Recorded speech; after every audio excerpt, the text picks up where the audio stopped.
Hello, good afternoon Tribuners. Welcome back with me Mutiara in Indonesian News of Tribun Lampung.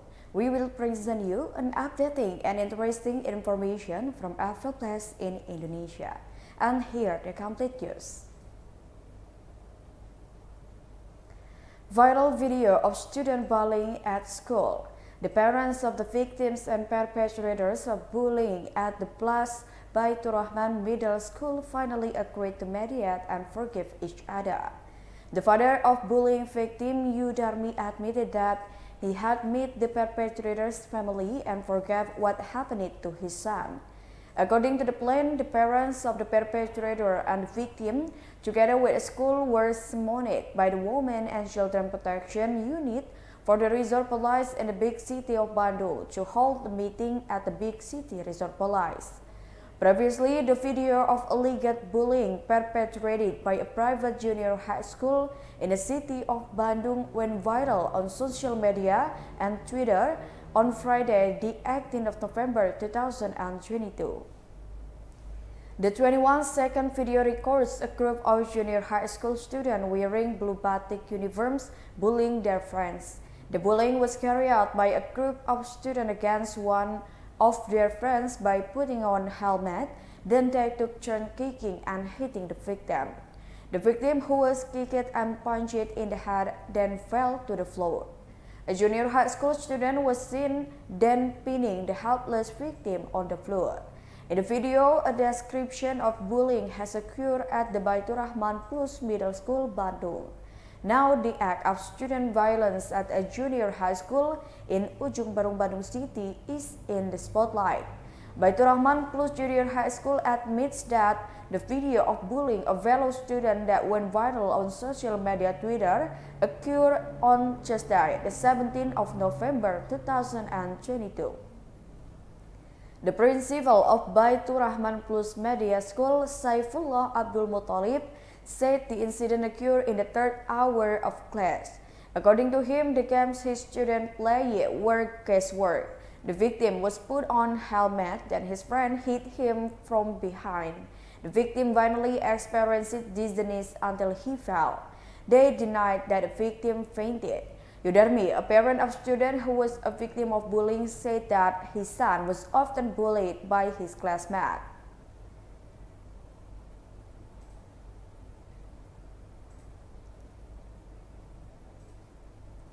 The next news is a grandmother and her grandson were lost in a flood.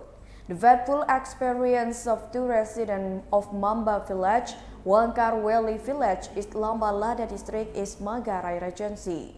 The resident, namely a 58-year-old grandmother named Justina Etik and her 6-year-old grandson Johannes Jordan, were illegally swept away by a flood in the Wai Nunung River, Kampung Mamba, Wangkar Valley Village on Saturday, 19 November 2022 at around 4 p.m. Head of the East Lambaleda Subdistrict Aloysius Roma, when contacted by TribunFlores.com by telephone, confirmed the incident on Saturday night. However, Roni could not confirm whether the two victims were lost due to being swept away by the flood in the river. According to Aloysius, based on the information he obtained, the two residents were missing due to being swept away by the flood, while two people, namely grandfather and granddaughter, escaped. In order to anticipate unwanted things, Aloysius also asked the head of the Wangkar Valley Village to temporarily stop the process of searching victims around the Wai Nunung River because the river current was still fast, especially since the weather was already night. Aloysius also said, based on information, that two victims along with the two people who escaped crossed the bamboo bridge built by the resident. However, it is not yet known what caused the two victims to disappear. Head of the Wangkar Valley Village, Rovinus Naman, when contacted by Tribun Flores via telephone Saturday night, explained that the victim Justina Etik and her grandson Johannes Jordan returned from the rice field with her husband Alex Barus and their grandson Itran Dondong.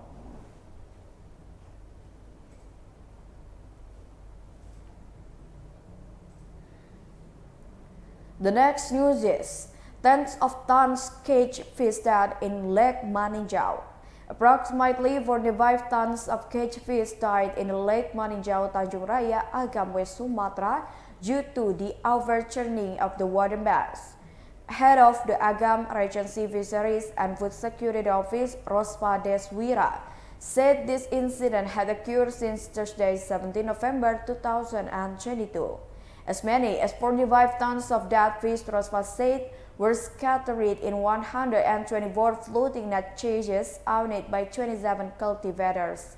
Currently, he said the evacuation of fish carcasses could not be carried out. This is because there are still fish in floating net cages in condition of lack of oxygen.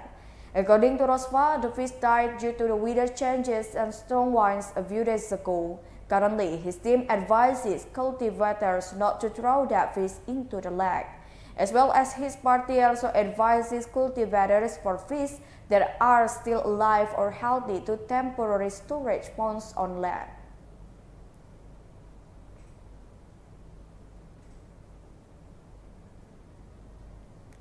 The next news is the identity of the body found in front of the FKUB Secretariat was revealed.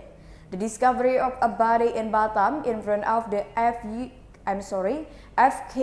Secretariat on Diponegoro Street, Sekupang District gave rise to new facts. It was revealed the identity of discovery of a body in Batam in front of the entrance to FKUB Batam on Sunday, the 20th of November 2022 morning. The discovery of the body in Batam in front of the entrance of the FKUB Batam Secretariat previously caused a commotion in a local resident, including motorists who crossed Diponegoro Street. The body was identified as Mahmud. The 46-year-old man is a Bongkong resident who served as a guard for the Batam FKUB Secretariat. Mahmud is suspected of being a victim of theft. His motorbike was lost by thieves. According to local residents who were witnesses, there was commotion around the FKUB Batam Secretariat that night. However, the witness did not know the actual commotion because it happened in the middle of the night. Due to this incident, the morning local residents were shocked by the discovery of Mahmud's body lying right in front of the FKUB Batam Secretariat. Members of the Sekuang Police Force are currently processing the crime scene and evacuating the victim's body.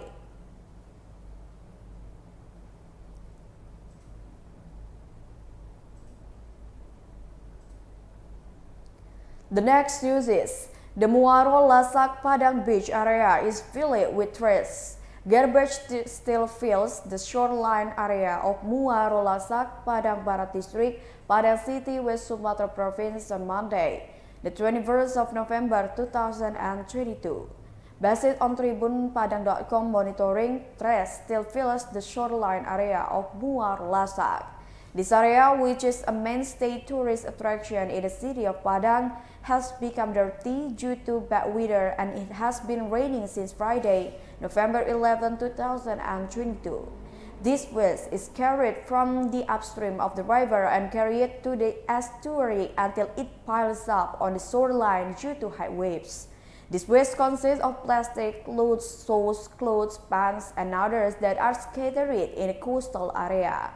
In addition, this waste is also dominated by the presence of twigs, wood, tree trunks, and sawdust that is carried from the river flow. The Padang City government, through the Padang City Tourism Office, has taken care of this by cleaning up the waste.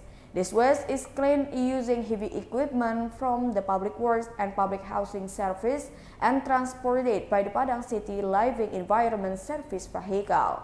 He said the weather condition in Padang City always rainy, causing trash to accumulate on the shoreline area. He said for 1 week a cleanup activity was carried out assisted by the Public Works and Public Housing Service and the Padang City Environment Service.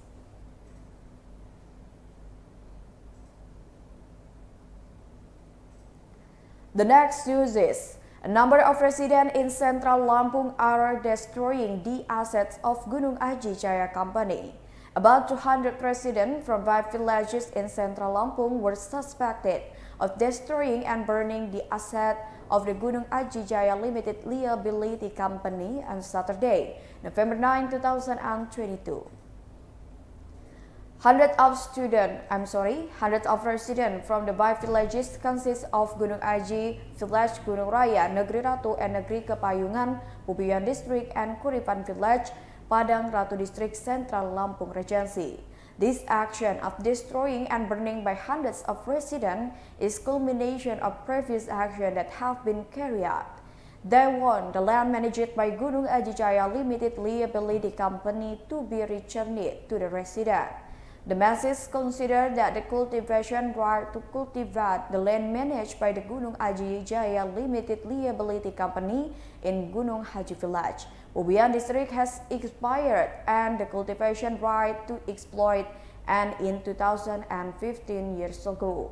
As a result of this incident, the company's assets that were damaged were 5 main buildings of the Gunung Aji Jaya Company office, 1 4-wheel vehicles, 1 truck, a fertilizer warehouse building, and 2 security posts.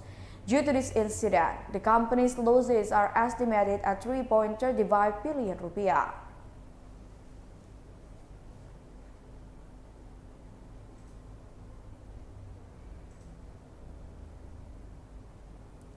The last news is cooking contest of 2,600 lemang sticks in South Aceh.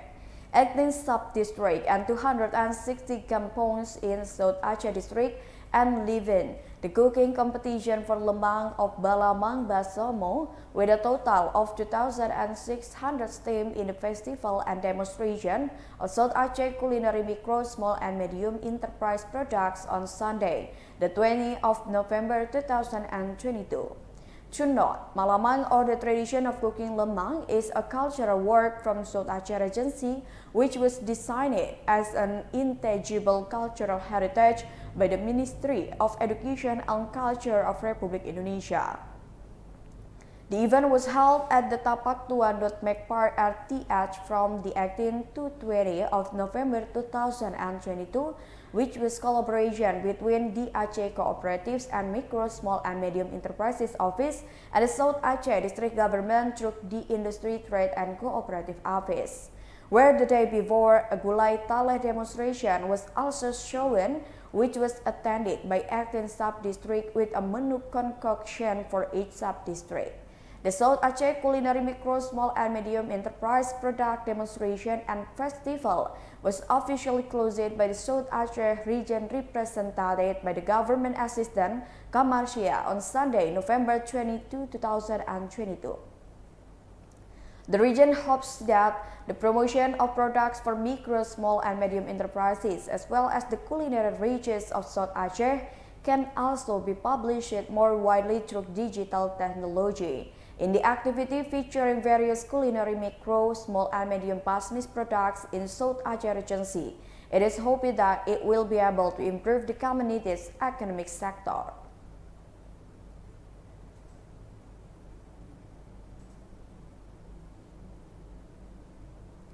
Well, I think that's all the news for today with me, Mutiara. Don't forget to follow us in YouTube Tribun Lampung News Video, Facebook Tribun Lampung, Instagram and TikTok account of Tribun Lampung for further information. Thank you for watching and have a nice day.